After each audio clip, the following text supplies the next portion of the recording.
Welcome back. Today we are talking about NIO, the infamous EV company from China. Specifically talking about regulations regarding Chinese companies and why NIO stock might actually be the time to sell and a bad time to buy, specifically long term. Now, if this is the type of stuff you want to see, this will interest you, drop a like, hit the subscribe, hit the notification bell. Let's get into this. So, first thing I want to talk about is all the things that are happening around NIO today. So many things that are going back and forth. We have one thing saying that consumers' data signaling a sell for NIO stock, and then right next to it, NIO stock 59 target when it's currently at 48. So there's clearly a lot of differing opinions around this company, and I want to specifically focus on news that are surrounding around it. If you know about this channel, we're not going to look at specifically just the charts. We're not going to look at, if it's overbought, if it's oversold, things like that. We just look at the news about the company and what they're saying that they're doing and regulations that are going to affect it. So, first thing is first. Trump is signing a bill calling for the delisting of foreign companies that don't adhere to the same accounting transparency standards that security regulators impose on the public U.S. firms. So, what does this mean? So in the US, if you are a publicly listed company, you have to go through audits from the SEC to make sure that the numbers that you are saying are true. If you don't know about this, a good example, Enron in the early 2000s, this is a gas company. They were fluffing their numbers, projecting they were making more than they actually were, inflating their stock price. Eventually, they found out. The stock absolutely plummeted along with a lot of others. The economy took a big hit from this. And since then, the SEC has imposed these laws to make sure stuff like this doesn't happen, to make sure that companies are fully transparent in talking about their numbers. Now, China, on the other hand, they don't have to do this. They don't have these same type of laws. And because of that, they can easily fraud their numbers. You look at earlier this year, Luckin Coffee, they were delisted from the NASDAQ because they were caught in financial scandals. A Chinese company.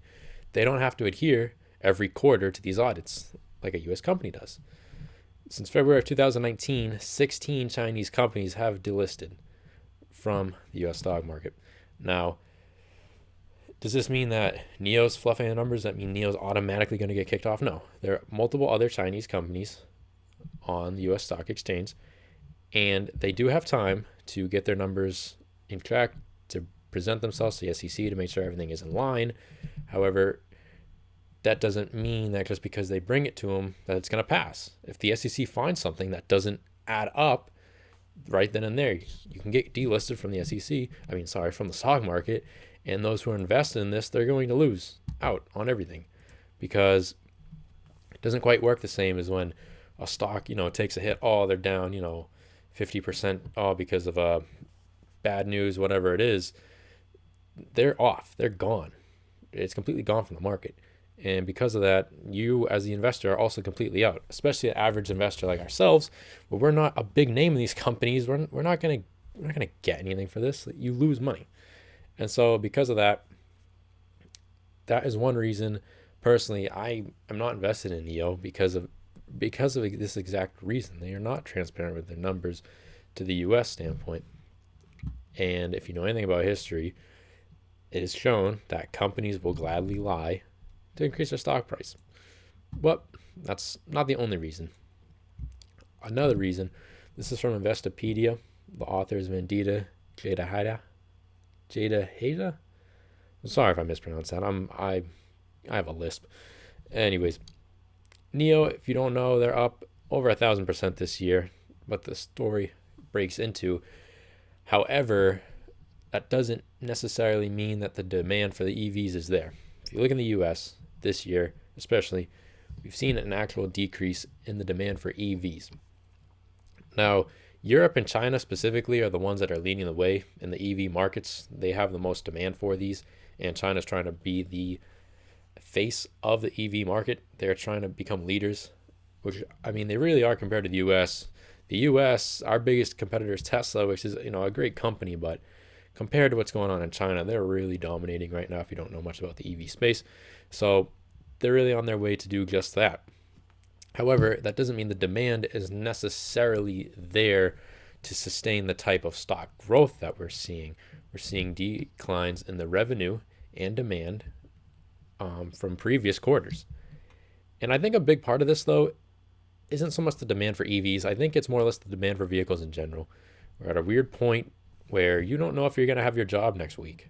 A lot of people are scared of the economy. They're scared of what's going to happen in the next year or two because of the after effects of these lockdowns. So a lot of people don't want to buy new vehicles right now, and I can understand exactly why. So I really wouldn't put this on the EV market, but more or less the automotive industry as a whole. I just want to make that clear. Now, another important thing to note, NIO stock trades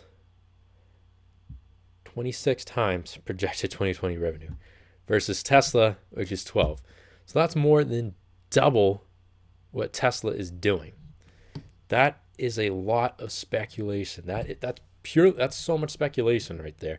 I mean, obviously most people know that Tesla's super speculated. I think the only reason they've done so well is because Elon Musk has done good at the marketing of Tesla and has made it kind of like almost like a, how do I say it? Like a cult following. It's a household name at this point, because when you think of Tesla, you don't really necessarily just think of the EV, but you think of the whole concept of a self-driving vehicle that looks really nice. Even if you don't care about the EV aspect and the potential of self-driving, Teslas are beautiful vehicles. They look so nice. And because of that, even that company that has a really good product is still a lot of speculation. And it's trading at 12. NIO is 26. That's insane. But that's just not the only problem. These are just the real ones that really stuck out to me. They also go on to say how there's intense competition in the Chinese e-market, but I mean, that's any business. There's always going to be competition. Tesla's going to launch its Model Y SUV soon. Again, more competition. And NIO recalled 5,000 vehicles in 2019 after having multiple fires. Now, if you've ever driven a vehicle or know someone that's driven a vehicle, you'll probably know someone who's had their vehicle recalled. It's usually for something minor, but the company doesn't want to have to face the liabilities if something goes wrong. And I think that's exactly what this case was. I don't think that NIO is going to, in the next quarter, have hundreds of thousands of vehicles spontaneously catching on fire. Clearly, there were some that were faulty. They recalled it to make sure it wasn't going to happen again. So I really don't see that as a fallout in the company, just something to keep in the back of your mind. The other thing to note, the company was on life support until the second quarter of 2020. The local government in China helped save it with a $1.4 billion bailout deal. Now, if China, obviously, like I said before, they want to be the face of the EV.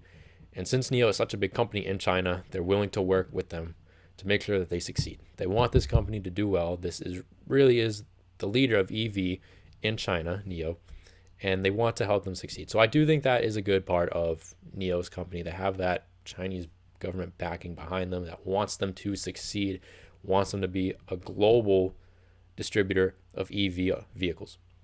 Just EV, I should say, electric vehicles. So with those two things being laid out, look at the 1 year chart, 1,600% this year. That's absolutely insane. And to be honest, could it go up? Yeah. I mean, I'm not a fortune teller. It could absolutely go up. It could keep going.